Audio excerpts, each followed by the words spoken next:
Hello everybody and welcome to another video. I am Jamie and this is Fitness Dumbed Down. I just want to say a quick thank you to everyone who watched the last video. It's really great to see the increased support.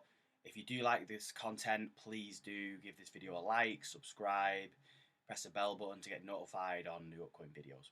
Thank you. Today's video is about, are you wearing the right shoes for squatting? For those serious about weight training, choosing the right shoe may help you break personal records, improve performance, but what shoes should you be wearing? Whenever you walk into a gym, you'll see a cornucopia of different shoes on people's feet. Some people prefer running shoes, some prefer casual shoes, others go for the more classic Converse look. With so many different types of training shoes available out there, it can be a daunting task to figure out which shoe best suits you, and more importantly, does any of this even matter? The purpose of this video is to cover in detail the different types of training shoes, the pros, the cons, and how it relates to squatting. So buckle up, it's going to be a bumpy ride. It's obvious that specific sports shoes have specific purposes. For example, you wouldn't wear a football boot with football studs whilst playing basketball. But when it comes to weightlifting and squatting in particular, people reach for any old shoe. And here's why you shouldn't do that. First of all, we've got to understand our feet. Our feet are the foundations. They help us perform every functional movement. The best way to think of this is think of your body as a house, with your feet being the foundations, the groundwork. They are the stability for the whole structure. If you want to build a strong squat, you need to take a look at your technique and essentially what's going on with your feet. The foot is naturally very mobile and flexible. With 25 bones and 4 different joints, the foot is capable of a lot of different movement. However, when we squat, we need to create a strong, stable base with our feet. The natural arch position is the most stable position for our feet, so the choice of footwear during training must complement this arch stance, as without our stable stance, the whole foundations would crumble. We're going to start off with minimal shoes, or creepy toe shoes as they're also known. So these types of shoes are the closest thing you can get to not wearing shoes, which is great if your gym has a you must wear shoes policy. These types of shoe provide the feeling of not wearing shoes, but with a small amount of added protection there for your feet. The idea behind these shoes is to increase the sensation of movement of the foot to a higher degree. Okay, so to break this down, it means that it allows a person wearing them to regain a conscious control of their stability. Benefits to these shoes. They're the closest thing to no shoes, and it gives improved stability. It gives improved mobility for the ankle joint as well. Improved safety over wearing no shoes at all, and everyone gets to see your individual toes, which may be a benefit to you. I personally think it's disgusting. Running shoes. Running shoes are great. They are really great if you're going for a run, but you aren't going for a run. You stood in one place with a heavy bar on your back, squatting weight. Running shoes are not the best choice when it comes to weightlifting. Experts claim that this is because when squatting on a foamy, cushiony base, it's basically like trying to lift whilst on a giant marshmallow. The true reasoning for this is that running shoes are designed to absorb and dissipate the shock force that occurs when running, thus reducing wear and tear and injury from running. So when you're squatting, you want to avoid a gel or air-based sole in your shoe. This is because it decreases your ability to maintain a stable connection to the floor.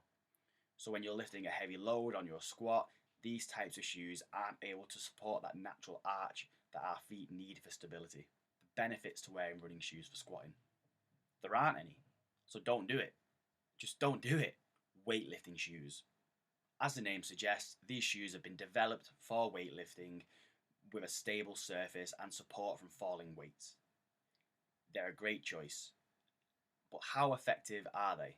They have a raised heel of around 2 to 2.5 centimeters, which allows for a deeper squat.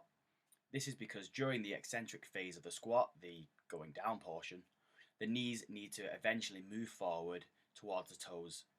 This allows the hips to descend to the greatest depth possible. The further the knees can translate forward at the bottom of the squat, the more upright the chest can remain while staying balanced. This allows for better technique in lifts such as a front squat and the overhead squat too. Weightlifting shoes can keep the foot in a stable position during the squat. A raised heel actually helps the foot in that neutral arch position.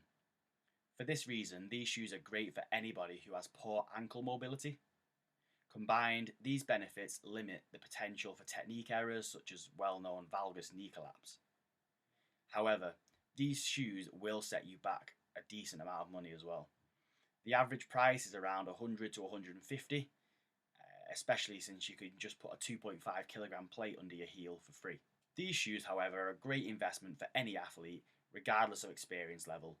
They have been shown to enhance squat technique, boost performance, and reduce harmful joint stresses.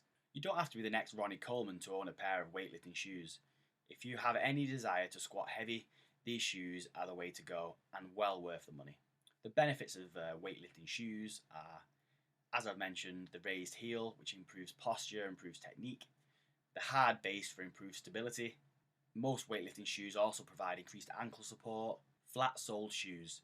If you've ever been to a powerlifting gym, you'll have seen these huge people sporting the classic pair of Converse. The reason people like these shoes for squatting is the non-compressible rubber sole of the shoe. It provides support and doesn't cost too much money either. This shoe offers a flat sole compared to the 2.5 we've seen in the weightlifting shoe. This type of shoe, therefore, does not give aid when it comes to limited ankle mobility.